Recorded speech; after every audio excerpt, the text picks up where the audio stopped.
ką jūs šiai dienai galite turėti už 30 eurų? Galite atsidėti juos ir apdrausti save ir savo vaiką prie vienos sutarties.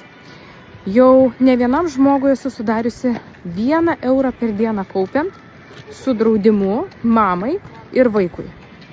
Tai mamytė pasirenka dažniausiai taupyti ir draustis nuo traumų ir nelaimingų atsitikimų, kritinės lygos, gyvybės suma.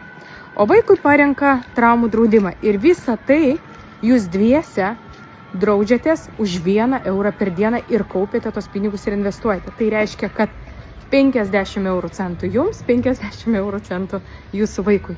Ir jūs turite apsaugas galiojančias visam pasaulyje. Jūs įsivaizduojat, kaip tai yra pigu ir tai reikia daryti dabar, kol draudimai dar tiek kainuoja, kol jūs dar galite tokią minimalią įmoką atsidėti kiekvieną mėnesį, nes po to tokių galimybių tiesiog gali nebūti, o jūs užfiksuojate sąlygas visam laikui.